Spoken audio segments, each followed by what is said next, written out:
आज की कहानी कर्नाटक की राजधानी बेंगलुरु से है और बहुत ही कॉम्प्लिकेटेड क्राइम स्टोरी है।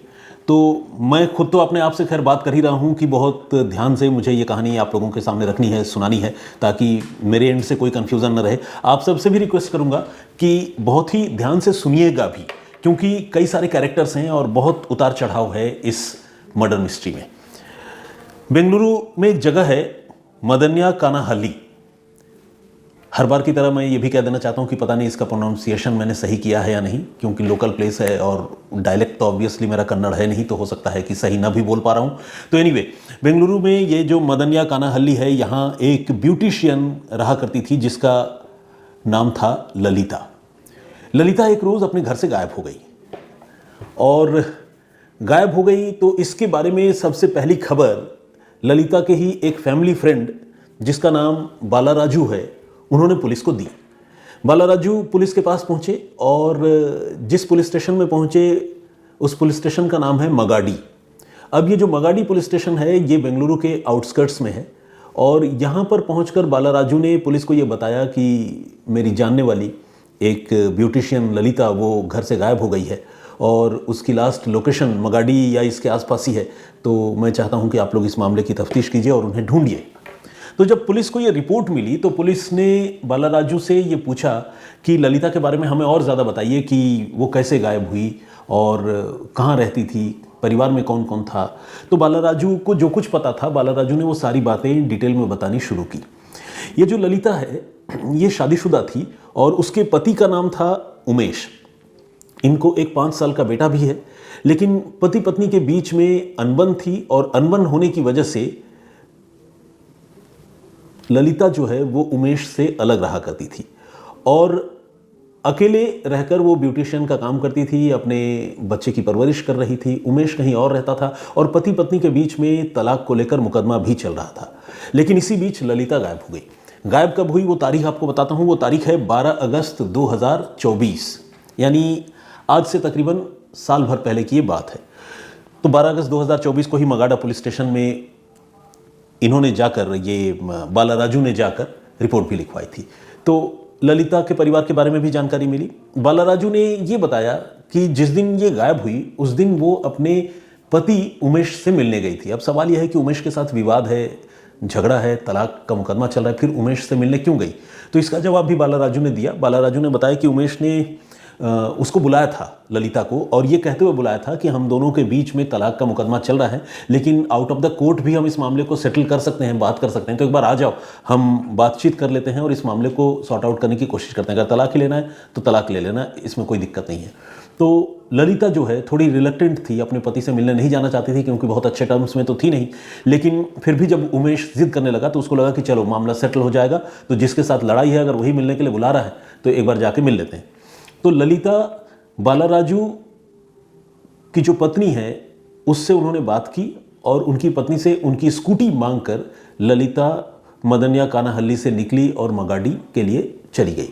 लेकिन चूंकि ललिता के मन में थोड़ा डर था, संशय था कि पता नहीं मेरा पति मुझसे किस तरह से पेश आए, तलाक का मुकदमा चल रहा है, रिश्ते कितने खराब होंगे आप समझ सकते हैं, तो इसलिए उसने अपना लाइव लोकेशन जो है वो बालाराजू की पत्नी, जिनका नाम उमा है, उनके मोबाइल पे सेंड कर दिया और इसके बाद वो निकल गई।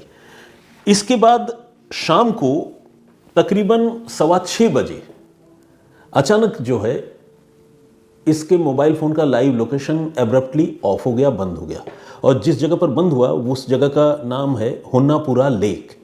अब जब मोबाइल का लाइव लोकेशन बंद हो गया तो बालाराजू और उनकी पत्नी उमा ये दोनों परेशान हो गए, क्योंकि इनको ये लगने लगा कि ये ललिता कहाँ चली गई, मतलब लाइव लोकेशन गायब हो गया, क्योंकि वो भी डरे हुए थे। उनके मन में चिंता थी कि कहीं उमेश जो है ललिता को कोई नुकसान न पहुंचाए। तो इसलिए अब बालाराजू और उनकी पत्नी उमा, इन दोनों ने ललिता को बार बार फ़ोन करना शुरू किया।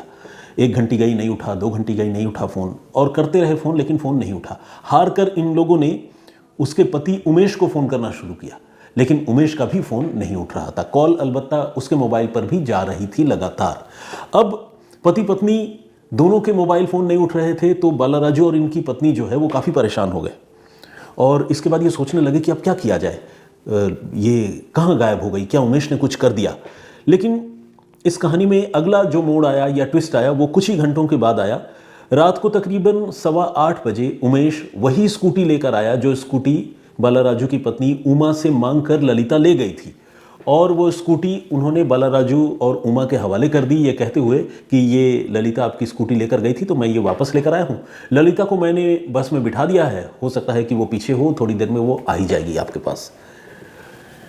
घर वालों को, मतलब ये बालाराजू और उमा ने लंबी सांस ली, ठंडी सांस। उनको लगा कि चलो कम से कम उमेश ने सारी बातें बता तो दी, अब वो ललिता भी आती ही होगी। लेकिन वक्त गुजरता रहा और ललिता आई नहीं। अब ये फिर परेशान हो गए, लेकिन परेशानी तो अभी शुरू हुई थी। परेशान हुए, बहुत परेशान हुए, लेकिन ललिता को फ़ोन कर रहे थे, उसका फ़ोन मिल भी नहीं रहा था, अब लग भी नहीं रहा था। अब ये सोचने लगे कि ललिता गई कहाँ, उमेश ने जो कहानी हमें बताई क्या वो सही है या झूठ है। इस तरह से वो चिंता में पड़ गए। अभी वो सोच ही रहे थे ललिता की गुमशुदगी के बारे में, तब तक उमेश ने इनको फ़ोन किया, बालाराजू को, और बालाराजू को फ़ोन करके ये बोला कि देखो आपसे मैं एक बात बताने जा रहा हूँ, आप ये बात सुनो ज़रूर, लेकिन ये बात आप आगे किसी को मत बताना, आपसे मेरी गुजारिश है, रिक्वेस्ट है, क्योंकि अगर आगे बताओगे तो मुझे बड़ी तकलीफ़ हो जाएगी, मुसीबत हो जाएगी, हो सकता है आपकी भी तकलीफ़ बढ़े, तो इसलिए आप खामोश रहना। अब बालाराजू थोड़ा घबरा गए, उनको लगा कि भाई ये क्या बताने वाला है, ललिता अभी तक आई नहीं है, उमेश फिर से फ़ोन कर रहा है। उमेश ने ये कहा कि देखो ऐसा है, मैंने ललिता की हत्या कर दी है, और मेरी और उसके बीच में तलाक का जो विवाद था उसके लिए मैंने बातचीत करने के लिए बुलाया था, लेकिन उससे मेरा ज़्यादा तेज़ झगड़ा हो गया तो मैंने उसकी हत्या कर दी है, और उसकी लाश को मैंने जंगल में ही ठिकाने लगाया है। आप बस इतना कीजिए कि आपकी पत्नी उमा के मोबाइल फ़ोन पर जो लास्ट लोकेशन ललिता ने अपनी भेजी थी, उस लास्ट लोकेशन को आप डिलीट कर दीजिए। ये बात सुनते ही बालाराजू के होश उड़ गए, वो घबरा गए। उन्हें लगा कि यार एक आदमी वो अपनी बीवी का कत्ल कर दिया, और कैसे कर सकता है, करने के बाद मुझे फ़ोन करके बता रहा है, और ये भी कह रहा है कि मैं सबूत मिटाने में उसका साथ दूं, मैं अपनी बीवी से कहूं कि उसकी बीवी ने जो लास्ट लोकेशन अपनी भेजी थी वो मैं अपनी बीवी से कहूं कि वो डिलीट कर दे। ऐसा कैसे हो सकता है? तो बालाराजू बहुत शॉक्ड हो गए, परेशान हो गए।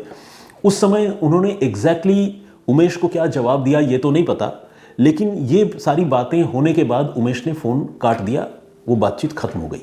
इसके बाद बालाराजू और उनकी पत्नी उमा, इन दोनों ने मिलकर काफ़ी सोचा कि इस मामले में क्या किया जाए, लेकिन चूंकि वो कानून को मानने वाले लोग थे और किसी गुनाह में किसी का साथ देने के लिए तैयार नहीं थे, ऊपर से जो ललिता थी उसके साथ उनके बहुत अच्छे रिलेशन थे, तो उनको इस बात का भी अफसोस था कि ललिता की हत्या हो गई। उन्होंने फिर तय किया कि वो पुलिस में जाकर ये सारी बातें बताएंगे। तो बेसिकली पुलिस में जाकर उन्होंने जो बातें बताई थी वो शुरू में गुमशुदगी की ही बताई थी, लेकिन जब पुलिस ने आगे की पूछताछ की तो फिर ये भयानक सी कहानी सामने आई, और इस कहानी से ये क्लियर हो गया कि उमेश ने ही अपनी पत्नी ललिता की हत्या कर दी है। अब इस कहानी के सामने आने के बाद पुलिस ने उमेश को गिरफ्तार किया, और उमेश को गिरफ्तार करने के बाद मगाडी पुलिस स्टेशन की हद में ही एक घने जंगल से उन्होंने ललिता की लाश भी बरामद करने में कामयाबी हासिल कर ली। और इसी के साथ उमेश के एक सहयोगी किरण कुमार को भी पुलिस ने अरेस्ट किया, जिसने ललिता की हत्या करने में उमेश का साथ दिया था। अब जब इस आदमी को, किरण कुमार को पुलिस ने पकड़ा, तो किरण कुमार ने ये माना कि हाँ मैंने उमेश के साथ जो है वो ललिता की हत्या की है। तो किरण कुमार तो वो भी अरेस्ट हो गया और उमेश भी अरेस्ट हो गया। अब किरण कुमार के बारे में पुलिस जानकारी जुटाने लगी कि ये बंदा कौन है, इसने क्यों उमेश का साथ दिया, क्या उमेश ने उसे कोई लालच दिया था, और इसका पारिवारिक बैकग्राउंड क्या है। तो जब किरण कुमार के बारे में पुलिस ने तफ्तीश शुरू की तो ये पता चला कि किरण कुमार भी एक ऐसा आदमी है जो अकेला रहता है। उसकी बीवी जो है कई सालों पहले अपने घर से भाग गई थी अपने प्रेमी के साथ, और किरण के पास एक बेटी है जो अपनी उसी बीवी से है जो बीवी अपने आशिक के साथ भाग गई थी। तो किरण के बारे में जब पुलिस को पता चला तो पुलिस को किरण की निजी ज़िंदगी के बारे में जानने की और जिज्ञासा हुई, क्योंकि उसे लगा कि भाई इसकी बीवी गायब है, एक आदमी की बीवी की हत्या हो गई और उसकी हत्या में इस आदमी ने साथ दिया, तो कहीं ऐसा तो नहीं कि इस आदमी ने भी कोई गुल खिला रखा हो, कोई इस तरह की घटना को अंजाम दे रखा हो। तो अब किरण कुमार के बारे में जब पुलिस ने जानकारी जुटाते हुए, चूंकि किरण हिरासत में ही था, उससे पूछताछ की तो किरण कुमार ने ये बताया कि देखिए जी, मेरी बीवी जो है वो तकरीबन 10 साल पहले अपने प्रेमी के साथ भाग गई, और उसके बाद से मैंने उसे काफ़ी ढूंढा, मैंने बाकायदा थाने में रिपोर्ट भी लिखवाई, लेकिन मेरी बीवी का उसके बाद कोई पता नहीं चला और तब से मैं अकेला अपनी बेटी के साथ रहता हूँ। ये कहानी पुलिस ने सुनी तो ज़रूर, लेकिन पुलिस को चूंकि उस पर शक था तो पुलिस ने इस कहानी को वेरीफाई करने का फैसला किया। उसकी बीवी की माँ यानी किरण कुमार के ससुर से जाकर, सास से जाकर पुलिस मिली और ये पूछा कि आपकी बेटी जो है वो कब गायब हुई और कैसे गायब हुई, आप लोगों ने थाने में कोई रिपोर्ट लिखवाई या नहीं लिखवाई। तो किरण कुमार की सास ने ये बताया कि देखिए, मेरी बेटी जो है वो 10 नहीं 5 साल पहले गायब हुई है और 5 साल पहले जब मेरी बेटी गायब हुई तो मैंने तो नहीं, लेकिन मेरे दामाद किरण ने थाने में बाकायदा रिपोर्ट लिखवाई थी और वो रिपोर्ट भी जो है वो लाकर मुझे उसने कई बार दिखाया था और हमने देखा भी था। उसने बताया कि वो पुलिस के पास जाता रहता है, पुलिस वालों के चक्कर लगाता रहता है, लेकिन बीवी का कुछ पता नहीं चल रहा, यानी मेरी बेटी का कुछ पता नहीं चल रहा है। तो ये बात किरण कुमार की सास ने पुलिस को बताई। अब पुलिस को किरण कुमार की कहानी में एक झोल नजर आया। झोल क्या था कि किरण ने पहले ये बताया था कि मेरी बीवी जो है वो 10 साल पहले भागी है, लेकिन यहाँ किरण कुमार की सास बता रही थी कि उनकी बेटी सिर्फ 5 साल पहले भागी है। मतलब कहानी में 5 साल का गैप आ गया, ये एक बड़ी बात थी। अब पुलिस ने कहा कि अच्छा ठीक है, जो एफआईआर आपके दामाद ने दर्ज कराई थी उस एफआईआर की कोई कॉपी वगैरह आपके पास है तो हमें दीजिए। तो उसकी सास ने कहा कि हाँ कॉपी है, मैं आपको देती हूँ। फिर किसी तरह से अलमारी में कहीं रखा हुआ था, वो पेपर एक निकाल कर पुलिस वालों को दिया गया। तो पुलिस ने जब वो एफआईआर की कॉपी देखी तो पुलिस जो है वो थोड़ी हैरान हुई, क्योंकि ये जो एफआईआर की कॉपी थी ये पुलिस ने देखते ही पहली नज़र में ही भांप लिया था कि ये नकली एफआईआर है और इसमें जो भी डिटेल दर्ज हैं उसको छेड़छाड़ करके आर्टिफिशियली इस पेपर को क्रिएट किया गया है। तो ये अपने आप में एक बहुत बड़ी साजिश की तरफ इशारा कर रही थी और वो साजिश किसकी तरफ इशारा कर रहा था? किरण कुमार की तरफ। तो ये जो फेक एफआईआर है गुमशुदगी की, वो पुलिस ने अपने पास रख ली।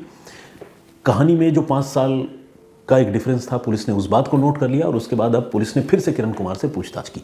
इस बार जब किरण कुमार से पूछताछ की तो उसने जोर देकर कहा कि उसने मगाड़ी पुलिस स्टेशन में ही रिपोर्ट दर्ज करवाई है, क्योंकि वो यहीं रहता है और अपने 2 दोस्तों के साथ जाकर दर्ज करवाया है। आप ये 5 साल पुरानी बात है, आप तो थाने में नए आए हैं, तभी कोई और पुलिस वाला था, इसलिए आपको पता नहीं है। तो पुलिस ने सोचा कि ठीक है, अगर तुम इतनी बातें कर रहे हो तो तुम्हारे उन दोस्तों से भी बात कर लेते हैं। तो जिन 2 दोस्तों के नाम इस किरण कुमार ने पुलिस वालों को बताए, पुलिस ने उन 2 दोस्तों को उठा लिया और उनसे जब पूछताछ की तो उन्होंने कहा कि बिल्कुल नहीं, हम कभी किरण के साथ थाने नहीं गए और नहीं हमने कभी उसकी बीवी की गुमशुदगी कोई रिपोर्ट लिखाई गुमशुदगी की, हमें तो पता ही नहीं कि उसकी बीवी कहाँ गायब हुई। अब ये तीसरा झूठ था जो किरण कुमार का पकड़ा जा रहा था। एक तो भागने की टाइमिंग का झूठ, दूसरा फेक एफआईआर का झूठ, तीसरा 2 दोस्तों के नाम से एफआईआर दर्ज कराने के लिए जाते समय उनके होने की कहानी का झूठ। ये 3 झूठ सामने आ चुके थे। अब किरण कुमार से पुलिस ने सख्ती कर ली और किरण कुमार को पकड़ लिया और जब उससे और सख्ती से पूछताछ हुई तो उसने जो कहानी सुनाई वो कहानी उमेश की कहानी से मिलती जुलती थी। उसकी भी अपनी पत्नी से अनबन थी और पत्नी से अनबन के चलते उसने 5 साल पहले यानी 1 मई 2019 को अपनी बीवी की हत्या कर दी थी और उसकी हत्या उसने किरण कुमार ने गला घोंट कर की थी।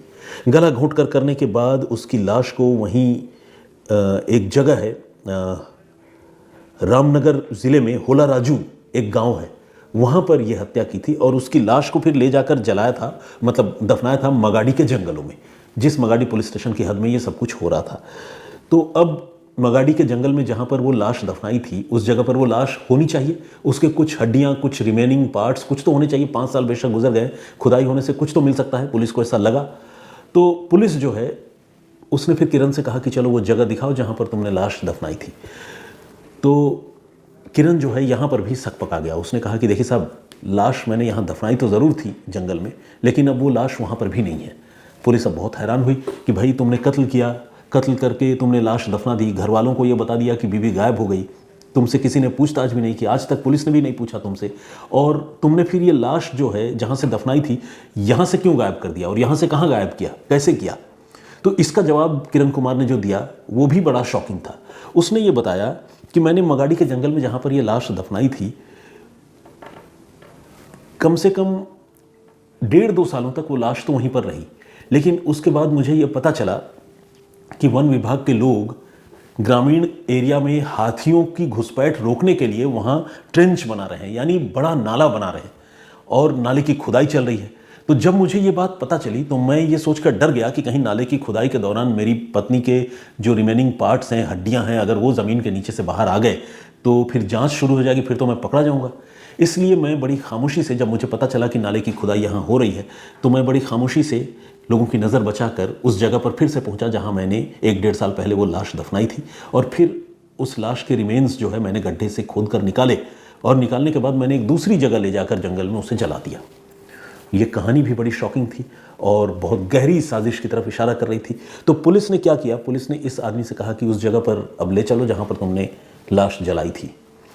पुलिस उस जगह पर भी पहुंची और कई साल, मतलब 5 साल पुरानी ये बात है और लाश जलाए हुए भी कई साल गुजर गए थे।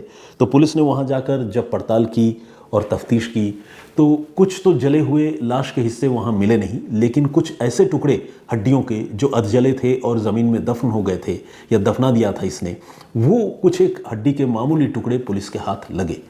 और ये भी अपने आप में एक बहुत बड़ा एविडेंस इस मामले का साबित हो सकता है। तो पुलिस ने उन हड्डी के टुकड़ों को कलेक्ट किया और उन्हें फॉरेंसिक एग्जामिनेशन के लिए भिजवाया, स्पेशली डीएनए जांच के लिए।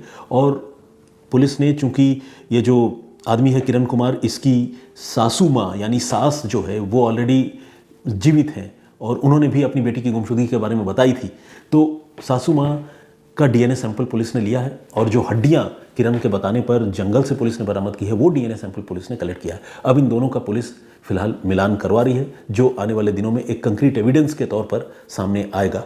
और इस तरह से देखा जाए तो एक ऐसा मर्डर केस जो ओपन एंड शट था, ब्यूटिशियन वाला मर्डर केस, ललिता वाला, क्योंकि उसमें कातिल जो है खुद अपनी ज़ुबान से कत्ल की बात किसी के सामने कबूल कर चुका था और जिसके सामने कबूल किया था उन्होंने पुलिस वालों को वो सारी बातें बता दी थी। तो एक open and shut murder case की पुलिस तफ्तीश कर रही थी, लेकिन उस तफ्तीश के सिलसिले में पुलिस को एक ऐसे आदमी के बारे में पता चला जिसने अपनी पत्नी की हत्या 5 साल पहले कर दी थी और करने के बाद लगातार वो सबूत छिपा रहा था। और सबूत छिपाने के बावजूद 5 साल बाद जब उसने दूसरे हत्या में अपनी भूमिका निभाई तो फिर वो पकड़ा गया और अब जो है पूरी कहानी का खुलासा हो चुका है।